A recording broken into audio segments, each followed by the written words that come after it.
मोदी है ना, मोदी जैसा यहाँ पे सरकार चाहिए। अब बालन आ जाएगा तो अब यहाँ पे सही हो जाएगा। आपको लगता है कि बालन ठीक कर देंगे सब कुछ? सब कुछ ठीक कर देंगे। कैसे बालन चाहिए बस।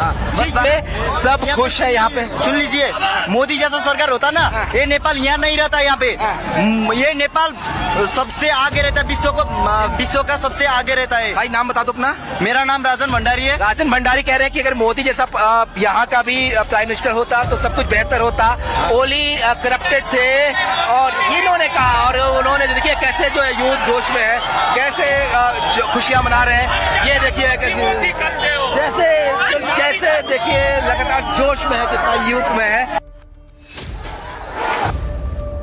इस तरीके से जल रहा है नेपाल और तख्ता पलट, और वहां पर ये यूथ क्या कह रहे हैं? We no don't need earthquake, यहां पर करप्शन ही काफी है। आज की सबसे बड़ी खबर यह है। दूसरी जानिब नेपाल में सोशल मीडिया पर बंदिश, नेपाली वजीर आजम को ले डूबी। पुरतशद्दुद मुजाहिरों के सबब KP शर्मा अवली मुस्ताफी हो चुके हैं। आपको आगाह करे हैं जितने साल का इंतजार था ना हमको, आज वो हो गया। इंतजार खत्म हुआ। इंतजार खत्म हो गया। आज सब लोग खुश है। यहाँ पे सब लोग को एक एक करके पूछिए कि कौन खुश नहीं है, बोलिए सब खुश है। सब खुश है, सब खुश है। तो ये देखिए इफ्तिखार साहब, उन्होंने लोकल गवर्नमेंट्स की बात की, आप भी बहुत सी ऐसी बात करते हैं, मगर हलकों में तरक्की के नाम पर भारी तरक्याती फंड्स लेने वाले वो MNAs हो या MPAs हो, अगर उनके इलाकों में ये सूरत हाल है तो वो बाकायदा जवाबदेह नहीं होना चाहिए कि जो वो भारी फंड्स आते हैं फिर वो कहाँ जाते हैं? कि अभिव्यक्ति की आज़ादी, एक्सप्रेशन की आज़ादी, या उसके आजकल वाकई जैसे सोशल मीडिया कट जाए तो ऐसा लगता है आप दुनिया से कट गए, काला पानी पहुंच गए। तो वहां के युवाओं को ये लगा और वो सड़कों पर निकल आए प्रोटेस्ट करने के लिए। और एक नेपाल की ऑर्गेनाइजेशन NGO हम ही नेपाल करके है, जो बहुत वहां समाज सेवक कार्यों में लगी रहती है, नेशनल ड्यूटी में लगी रहती है, उसने इस प्रोटेस्ट को लीड करना शुरू किया। इस वक्त जो नेपाल में सूरत हाल हुई वो आपके सामने हो गई। इस सारी सूरत हाल को किस तरह से आप एनालाइज करेंगे? क्या मुहर्रिकात हो सकते हैं? क्या सिर्फ एक करप्शन ही वजह हो सकती है इसके पीछे? नेपाल का जो हालात हो गए हैं, KP ओली जो कि चमचा माना जाता है चीन का, एक टटपुंजा, मतलब शी जिनपिंग का जो टटपुंजा जिसको बोलो ना, तो वो है KP ओली। इस्तीफा दे दिया। भारत को भी आंखें दिखाता है। जो भी उधर हालात इतने खराब हो गए हैं कि मतलब अभी इंडियन आर्मी से सेना की उन्होंने मदद मांगी है, भारत ने साफ इनकार कर दिया। क्या हुआ है सारी। बहुत शुक्रिया। देखिए जी, इसमें मल्टीपल रीजंस हैं। जारी बात है कि ये प्रोटेस्ट शुरू किसी और वजह से हुए, लेकिन आपको इस चीज़ का थोड़ा पता होना चाहिए कि भारत के तमाम नेबरहुड में, आप म्यांमार में चले जाएं, वहाँ पे आंग सांग सूची 2021 में हुकूमत से चली गई। आप अशरफ गनी की हुकूमत 2021 में गई, फिर आपने देखा कि ये उसके बाद बांग्लादेश की और नेपाल की। लेकिन इंडिया यहाँ पे एक इम्पॉर्टेंट रोल ये प्ले कर रहा है, क्योंकि ये जो इस वक्त नेपाली प्राइम मिनिस्टर जो शर्मा ओली हैं, ये जब से वजीर आजम बने ये कभी इंडिया नहीं गए। तो ये एक उनके हवाले से इंडिया में चीजें खटक रही थी इनके बारे में कि ये क्यों एक नंबर काम किया नहीं भेजी भाई। भारत एक स्मार्ट कंट्री है। भारत को पहले तुम लोग गालियां दो, यही गवर्नमेंट आके चीन के साथ मिलकर कंडे करती है भारत पे। ओली लोग बाकी गवर्नमेंट लोग उधर के लोग बहुत अच्छे नेपाल के, वो बड़े अच्छे, वो इंडिया से मोहब्बत करते हैं, लेकिन उनकी गवर्नमेंट हमेशा पंगे लेती है भारत से। ओली जो है, इसकी जब भी सरकार आई है वो लोग कमीना बन करते हैं। तो भाई भारत क्यों जैसे लोग अपने लोगों में मोहब्बत अच्छी भली। बिल्कुल बांग्लादेश ने भी इसी तरह मांगी थी मदद, बांग्लादेश को भी जो है ना इंडिया ने बांग्लादेश भाई क्यों करे भारत। ऐसे तुम इंडिया पे भौंको और जब मदद का टाइम आए तो इंडियन आर्मी याद आ जाती है आपकी।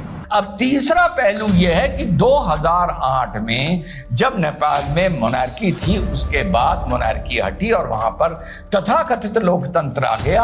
और लोकतंत्र ऐसा आया कि अभी तक वहां पर 17 साल में लगभग 15 सरकारें वहां पर बन चुकी हैं। और जो भी सरकार में शामिल होता है, सम्मिलित होता है, वो वहां पर लूट मचानी शुरू कर देता है। KP शर्मा ओली, जिनकी खबर आ रही है कि उन्होंने इस्तीफा दे दिया है, होम मिनिस्टर ने भी इस्तीफा दे दिया था, ये तीसरी बार वहां के प्राइम मिनिस्टर बने हैं। तो वहां का लोकतंत्र का ये हाल है और अभी भी कोलिशन गवर्नमेंट वहां पर चल रही है। हमारी तरफ नहीं आ रहे और ये चाइना के बहुत करीब है। तो इसमें बहुत सारा जो इस वक्त आप देखें, अगर इंडियन मीडिया को देखें, वो जो रिपोर्ट चलता है कि इंडियन मीडिया एक बड़ी क्लियर लाइन ले रहा है और इंडियन गवर्नमेंट भी किसी हद तक बड़ी क्लियर लाइन ले रही है। और आपको पता है कि इंडिया, ये अभी थोड़ी सी जैसे चीजें डेवलप होंगी तो आपको पता चलेगा कि बांग्लादेश में इंडिया आउट कैंपेन चली, मालदीव्स में इंडिया आउट कैंपेन चली, नेपाल में माजी में इंडिया आउट कैंपेन चली, और इसके पीछे भी आपको पता चलेगा कि somewhere India is playing a role. तो मुझे ऐसे लगता है कि ये क्योंकि नरेंद्र मोदी साहब ये चाहते हैं कि वो इस खित्ते में अपना असर रसूख कायम कर सकें। वो अपने आप को कहते तो हैं जी हम नेट सिक्योरिटी प्रोवाइडर हैं, लेकिन लग ये रहा है कि with the passage of time they are emerging as a net security destabiliser के तौर पे इमर्ज कर रहे हैं। सो ये जो शर्मा ओली का भारत ना जाना, क्योंकि वो जब से ये मौजूदा वज़ीर-ए-आज़म बने हैं वो कभी भारत नहीं गए, मेरा ख्याल है इंडिया को ये चीज़ें खटक रही थी, और फिर उनकी कुछ अपनी गलतियां जो ओली साहब की हैं जिनकी वजह से ये हालात ख़राब हुए, और इंडिया ने इसमें फ़ायदा उठाया और देखा कि अगर इस तरह की सिचुएशन पैदा होती है तो हम इसमें अपनी जो है वो अपनी स्पेस ढूंढ लेंगे।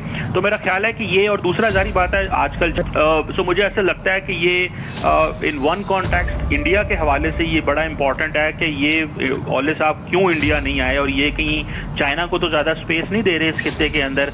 तो मेरा ख्याल है इंडिया को बड़ा सूट करता था कि अगर शर्मा ओली जो हैं वो रिमूव हो जाते हैं, तो उन्होंने भी इस चीज का फायदा उठाते हुए इस लाइन एंड लेंथ को जो है वो काफी हद तक इंडियन लीडरशिप ने जो है वो सपोर्ट किया। लेकिन जेन जी जो है अब भ्रष्टाचार, अनएम्प्लॉयमेंट फैल रहा था, उसकी लड़ाई सोशल मीडिया पर शुरू हुई थी और लड़ी जा रही थी।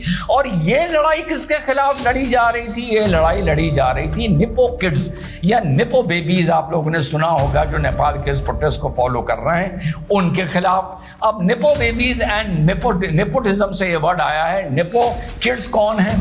ये वो बच्चे हैं जो नेपाल की रूलिंग पार्टीज के रईसजादों के बच्चे हैं, जो विदेश में पढ़ने गए हुए हैं, और वहां से ये अपनी महंगी महंगी कार्स, महंगे महंगे कपड़े, अपनी लैविश लाइफस्टाइल, लैविश अपनी पार्टीज की, वहां पर ये टिकटॉक पर अपनी रील्स डालते हैं, जो नेपाल का एक गरीब बच्चा देखता है, जिसके चलते ये आंदोलन भड़का है। अगर आप इसको फॉलो करेंगे तो हैशटैग निपो बेबीज या निपो किड्स आपको नेपाल आंदोलन में देखने के लिए बहुत मिलेगा। मूलतः यह है कि ये लड़ाई है, इसका एक दूसरा पहलू है। जनरेशन जिसे जेन जी कहते हैं, ये बड़ी इनकी आवाज बुलंद है। बांग्लादेश में भी हमने देखा यूथ को, वो बहुत एक्टिव थी और उन्होंने ही प्रोटेस्ट को लीड किया। नेपाल में भी उन्होंने प्रोटेस्ट लीड किया। और आपको पता है कि नेपाल के अंदर जो सिस्टम, जो गवर्नमेंट का जो सिस्टम है वो भी चेंज हुआ रिसेंटली 2016 में। तो अभी लोग वहाँ पे मौजूदा पॉलिटिकल सिस्टम के साथ अभी अपने आप को सिंक कर रहे थे, इन लाइन कर ही रहे थे कि ये जो प्रोटेस्ट हैं वो सामने आपके आ गए हैं। अगर आपको वीडियो पसंद आए तो चैनल को सब्सक्राइब करें और बेल आइकन को जरूर दबाएं, ताकि आपको ऐसे ही लेटेस्ट वीडियो की नोटिफिकेशन मिलती रहे। Thank you for watching. मैं हूँ विवेक। मिलते हैं नेक्स्ट वीडियो में। Stay updated and stay safe.